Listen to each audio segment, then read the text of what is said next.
Basically, I can come from and still identify with coming from the Shankill Road, even though obviously I have been away from the Shankill specifically and from the wider northwest Belfast setting for a while now. Although because I've always lived on the island, well, almost always lived on the island of Ireland, I don't feel that I'm as removed from my own identity and community and culture as I might have felt if I maybe lived across the water. So I come from there. I still identify with there. Much of what I've been involved with, both as an academic, I'm a senior lecturer in social policy in University College Cork. Also as a musician, songwriter for a band called Roofracks from Belfast. Finally, as a novelist, my first novel draws very strongly on working class Belfast culture and background. So in many respects, you could argue you can run, but you can't hide. So I'm in Cork now, coming up to I think it must be 25 years, which is a very long time. It seems. You know, I mean, in the span of that time, obviously, there's been a lot of social mores and conventions that have changed quite radically in the South, in the Republic. You know, it's probably unlikely that if you had asked me this when I first came down, I would have been very skeptical. But I mean, in many respects, we've gone beyond what Northern Ireland has been capable of in regards to legislation around more liberal issues and so on. Also, that goes hand in hand with the decline in the influence of the church in Irish society. So, do I get it? I get it more now, perhaps, than I did 10, 15, 20 years ago. I'm by no means suggesting that it's the finished article, far from it. But I think it's moving in the right direction. And there's times when I feel a part of it.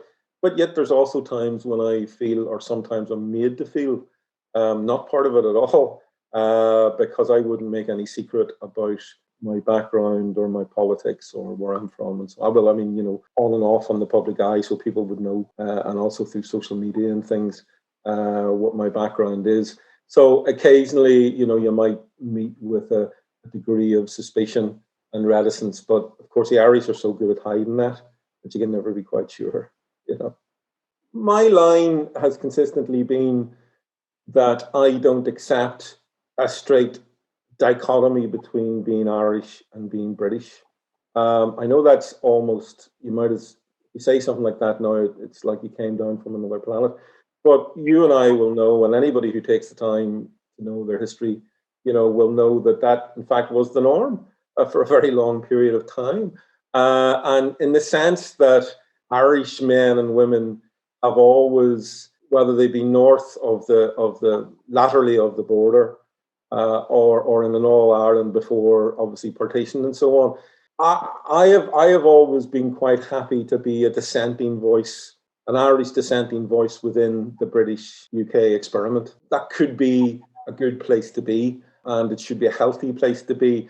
And some of my aspirations for any kind of revised constitutional status on the island of Ireland has kind of reflected that it should be possible. It's not beyond the ken of imaginative and creative constitutional lawyers and experts to revise a model for Ireland that could in some way have a British and Irish identity coexisting in a new model of governance, with possibly, you know, deferring to both the Dáil and to Westminster. Now, as I say, that sounds pie in the sky. It sounds nutty when you say it, because people are so locked into, you know, the dichotomy of being British and Irish, and the two can't coexist and so on.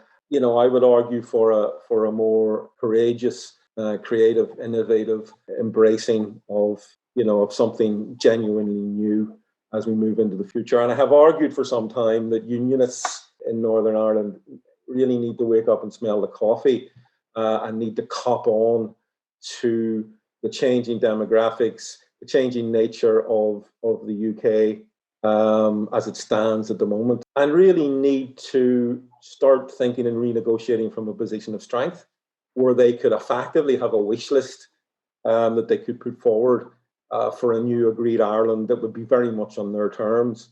But wait long enough, and of course that won't be the case. But while we have unionism sort of dug in and locked into the sort of DUP mindset, this all sounds very idealistic. I'm not forgetting the very real legacy of the Troubles and how at a very human level, people have very real fears and also still maintain very real reservations about the other side. Nevertheless, time is marching on. Our generation, in a blink of an eye in historical terms, will be left behind. Now is the time to fashion the future for unionism on the island of Ireland, not when it's too late. Would you feel comfortable wearing a Northern Ireland shirt, going to the pub, or even just wearing one? Well, that's a good question. And to be honest with you, if I'm being absolutely honest, no, because there's always the possibility that you're going to get some nut job who's going to, take it the wrong way. They have no concept of what it was like. I mean, who was it that says, was it Gusty Spence or somebody that said, we got slums before the Catholics? And, that's pretty true if you're of my generation and you came from where I did. I mean, we grew up in a 2 up, 2 down, no hot water, no central heating, outside toilet, all of that stuff. And, on all those houses were cleared for redevelopment ultimately, and the place was devastated. So, people down here don't have any concept of that. They and there's almost sometimes strangely a kind of a deference almost. In a broader sense, in terms of popular culture sense and things like that, I mean, I would occasionally be out with a Ulster rugby top on or something like that. Strangely, that's not a problem, maybe not so strangely, or not as big a problem anyway, because rugby obviously is the middle class game, and the national team are All Ireland and so on. So you wouldn't get that as much, and people are more likely to engage you about, Ulster are going well this year or not or whatever. But that said, we're pretty good at it in Northern Ireland, and they're pretty good at it down here as well. And that is, saying one thing when you're in the room and another thing when you're out of it. There is definitely a notion amongst a significant number of the populace down here, I believe. Now, I wouldn't want to go as far as to break them down into a level of education or socioeconomic class or anything like that. But a significant number of people, I believe, if you pushed them or you got them in their cups talking when you weren't around, they still believe that to be Irish is to be Irish Catholic. In the wider circle of the friends that I've made in the South, I've heard many, many times, and they have no problem articulating, sure, who wants the hassle? We're doing quite well, thanks very much. This romantic kind of notion of the hard-headed kind of property owners, who are doing quite well and have done quite well over a period of time. I think anything that could be shown to hurt them in the pocket. Plus, as I say, this more unspoken perhaps, or more unrealized notion of what would happen when you have the likes of DUP or DUP supporters on the one hand having to mollify unionists who haven't bought into the project, but also Northern nationalists who, as you know, can be very different beasts than their Southern brethren. In my opinion and in my experience, Ulster nationalists and Ulster Catholics, obviously have had a very different lived experience, and it's hardened them in ways, and it's hardened their politics in ways, and it's hardened them, in ways that I think that people in rural County Cork and County Kerry and so on haven't been. And I think they're suspicious of that. And if you do have a referendum, or you do have a border poll, and by some stretch of the imagination, there was a small, maybe even a significant minority for unification, I really don't see that as being the answer to anything. Quite the opposite. I think it would be massively destabilizing. I think that it would play into the hands of hardcore unionism, who would then, light the fuse within loyalism, to say, oh, we need you again. Ulster's freedoms are being flattened again, and so on. And also, what role the British government would play in this would be interesting as well. The current British government obviously might have something to say about all of that, whereas a British Labour Party in power might have a very different position on it.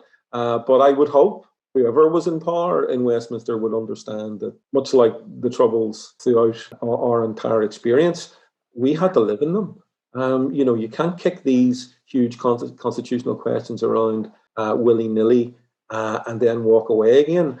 It's the people of Northern Ireland who have to deal with the fallout from those kinds of things.